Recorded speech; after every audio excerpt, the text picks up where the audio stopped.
Dan raja itu berkata kepada kawanan kambing yang ada di sebelah kiri, "Anyalah dari hadapanku, hai kamu yang terkutuk. Anyalah ke dalam api yang kekal." Salve saudaraku yang terkasih di dalam Kristus. Kiranya damai Kristus selalu beserta kita. Dan semoga di masa prapaskah ini kita diberi kesehatan supaya kita mampu untuk melaksanakan puasa tobat kita dengan baik dan benar di hadapan Tuhan. Kembali Diamore Channel mengajak, marilah kita bersama-sama merenungkan firman Tuhan yang akan kita ambil dari bacaan Injil liturgi hari ini, yaitu dari Injil Matius bab 25 ayat 31 sampai dengan 46. Dan marilah kita mendahului dengan tanda kemenangan kita dalam nama Bapa dan Putra dan Roh Kudus. Amin. Inilah Injil Yesus Kristus menurut Matius.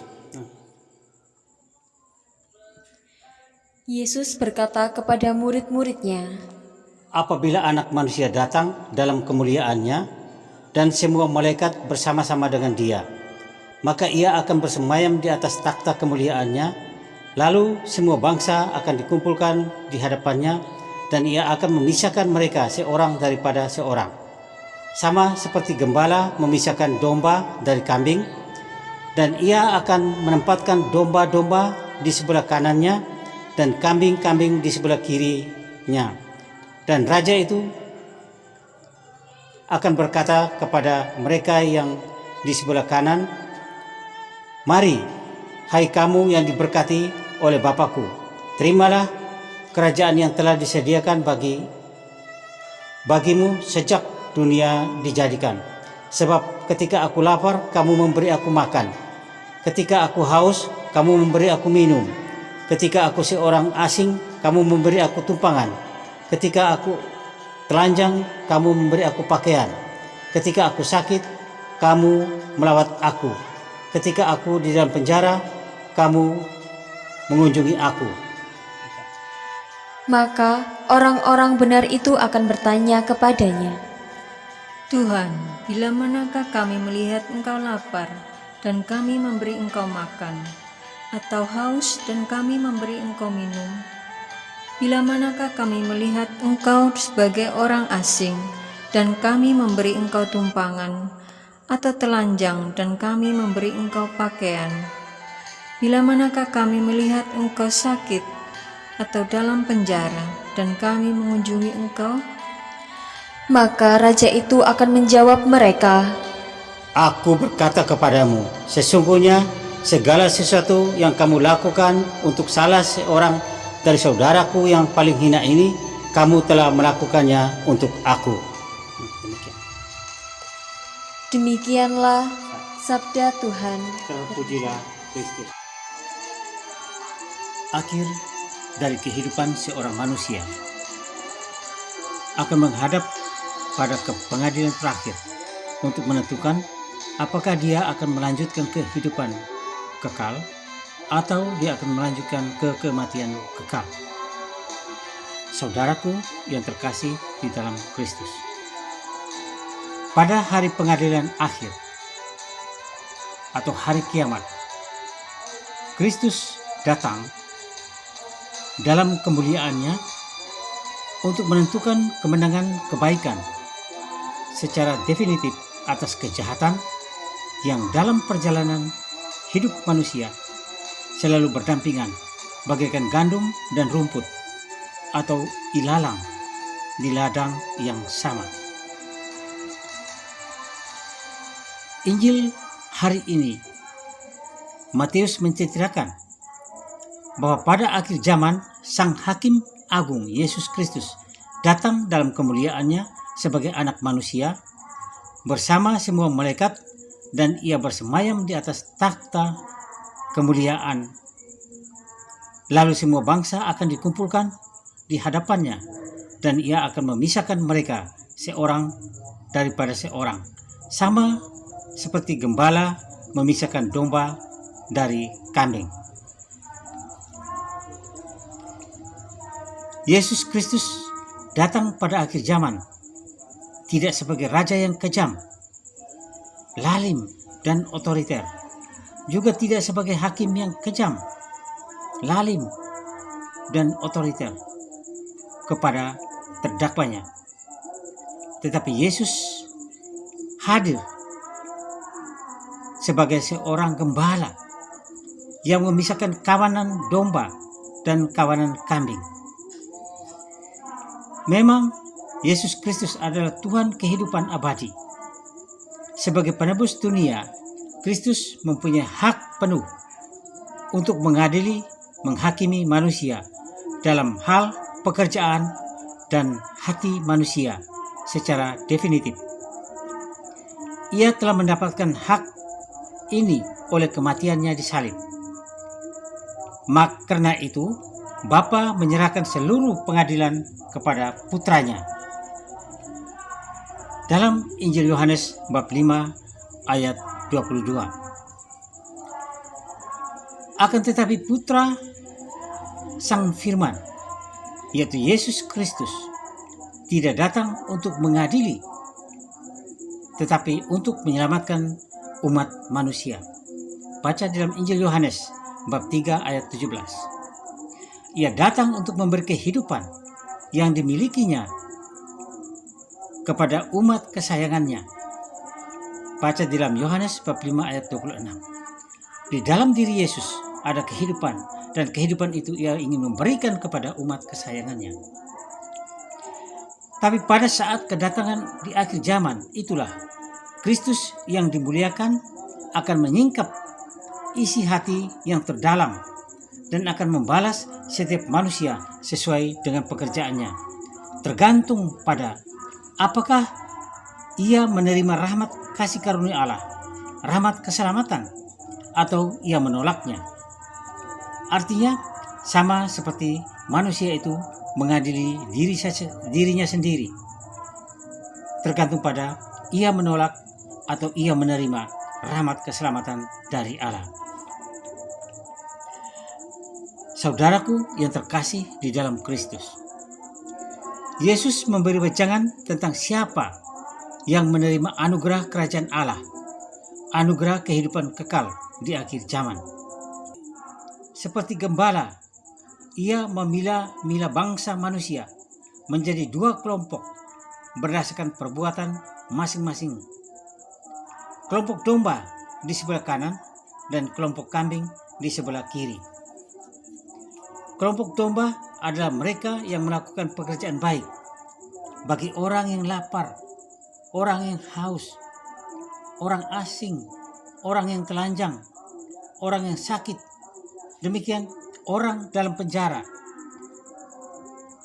Mereka membantunya, mereka memperhatikannya.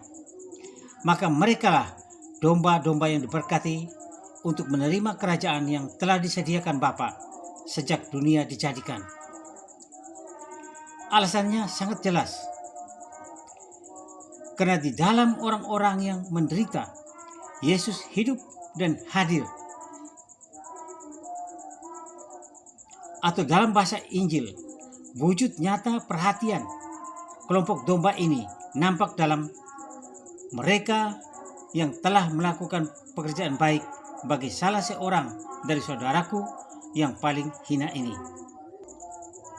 Sedangkan kelompok kambing adalah mereka yang tidak melakukan pekerjaan baik bagi orang-orang yang lapar, orang yang haus, orang asing, orang yang telanjang, orang yang sakit, orang ada dalam penjara. Dan kelompok kambing ini adalah orang-orang yang terkutuk, yang dilenyapkan dari hadapan sang raja dan dilempar ke dalam api kekal. Saudaraku yang terkasih di dalam Kristus, sebenarnya Yesus membuka jalan sederhana bagi setiap orang untuk menggapai hidup kekal atau hidup bahagia bersama Dia. Jalan sederhana itu adalah mewujudkan kasih yang telah diajarkannya. Perwujudan kasih yang dikasih kepada Allah Sang Pencipta dan kepada sesama manusia itu harus diwujud nyatakan dalam perbuatan nyata sehari-hari, terutama memperhatikan mereka yang ditindas, dihisap, diperas, disingkirkan, diabaikan, dihina, mereka orang-orang miskin dan orang-orang yang tak berdaya.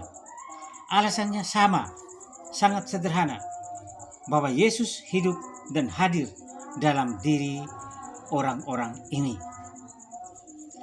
Maka melaksanakan hukum kasih harus seimbang, kasih kepada Allah Pencipta dan kasih kepada manusia sesama. Kalau hanya salah satu yang dilaksanakan, itu berarti kasih yang belum sempurna. Kelompok kambing bertanya dengan antusias, karena bagi mereka, kapan dan di mana Tuhan pernah menjumpai mereka, dan mereka tidak melayaninya. Saudaraku yang terkasih di dalam Kristus, mungkin ada orang yang tidak pernah lupa berdoa. Orang rajin, setia melaksanakan aturan-aturan agama. Aktivitas agamanya luar biasa. Sibuk dengan kegiatan-kegiatan rohania. Persekutuan doa di mana-mana. Ikut lomba di mana-mana. Bahkan mungkin ada orang setiap hari hadir di gereja. Entah itu untuk membersihkan gereja, entah itu untuk buat apa saja. Pertanyaannya, apakah sadar? Apakah Anda sudah memperhatikan orang-orang lapar, orang-orang haus, orang yang sedang sakit? Sudahkah kita memberi makan, memberi minum, mengunjungi mereka? Apakah Anda sudah memperhatikan orang yang miskin, tersingkir, terabaikan, orang-orang yang dihina, orang-orang di sekeliling Anda? Kalau belum, wajar Anda bertanya, kapan kami bertemu dengan Tuhan? Di mana kami bertemu dengan Tuhan dan kami tidak melayani Engkau? Karena hidupmu hanya tertutup di dalam ruang gereja, tertutup di dalam ruang doa, atau juga karena hidupmu hanya mengabdi kepada bos-bos, orang besar, atasan, orang elit, orang kaya raya, orang-orang yang berkuasa, dan tidak mau tahu atau pura-pura tidak mau tahu sesamamu yang sedang menderita di sekeliling Anda. Dan kelompok kambing ini dibuang ke dalam api kekal, bukan karena mereka berbuat jahat atau mereka buat satu tindakan kejahatan yang luar biasa terhadap orang miskin, orang sengsara, bukan. Tetapi bahasa Injil mengatakan bahwa mereka hanya tidak berbuat baik kepada sesamanya yang sedang membutuhkan mereka. Seperti dalam Injil Matius bab 7 ayat 21 sampai dengan 23 mengatakan, bukan setiap orang berseru kepadaku, Tuhan, Tuhan, akan masuk ke dalam kerajaan surga. Atau, Tuhan, Tuhan, bukankah kami bernubuat demi namamu dan mengusir setan demi namamu dan mengadakan banyak mujizat demi namamu juga? Pada waktu itulah aku akan berterus terang kepada mereka dan berkata, aku tidak pernah mengenal kamu, hanyalah daripadaku, kamu sekalian berbuat kejahatan. Saudaraku yang terkasih di dalam Kristus, kisah tentang pengadilan terakhir dalam bacaan Injil hari ini hendaknya memberi motivasi kepada kita untuk bertobat dan membaharui diri, terutama di masa prapaskah, masa puasa tobat ini. Kita harus ingat pesan Injil pada Rabu Abu. Hendaklah segala sesuatu doa, puasa, sedekah itu dilakukan sebagai ungkapan keluar dari hati yang terdalam, bukan pura-pura saja, sebagai pencitraan diri supaya dinilai orang suci, orang baik, orang saleh, sebagaimana dilakukan oleh orang-orang Farisi yang sangat dikecam oleh Yesus. Hiduplah dalam persaudaraan yang sejati, tidak memilih-milih kasih, dan menerima saudaramu seperti menerima dirimu sendiri. Jangan sampai ada orang kaya, orang hebat, orang besar, orang berpangkat engkau layani, engkau datangi, tapi saudaramu yang miskin, yang hina, yang menderita, engkau sepelekan, engkau tidak hiraukan.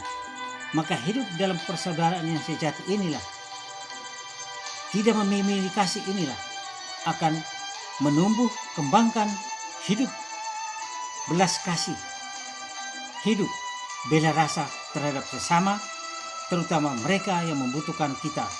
Kita pasti bisa melakukan hal itu, asal kita berani melepaskan kepentingan diri kita, egoisme kita, sombong, angkuh, congkak, yang akan selalu menuntut perbuatan baik dalam diri sesama. Demikianlah renungan kita hari ini. Marilah kita berdoa. Tuhan Yesus, Engkau sungguh nyata hadir dalam diri mereka yang miskin, dianiaya, disingkirkan. Aku menyadari bahwa aku sering berpaling dari mereka. Curahkanlah rahmat-Mu dalam diriku, agar aku mampu membagikan kasih kepada mereka yang paling membutuhkan uluran tanganku. Amin. Kemuliaan kepada Bapa dan Putra dan Roh Kudus, seperti pada permulaan, sekarang, selalu, dan sepanjang segala abad. Amin. Terpujilah Keluarga Kudus Nazaret, Tuhan Yesus, Bunda Maria, dan Santo Yosef, sekarang dan selama-lamanya. Amin. Semoga Tuhan Yesus Kristus selalu memberkati kita semua. Salam damai Kristus. Selamat menjalankan puasa, sehat selalu. Dia more cener.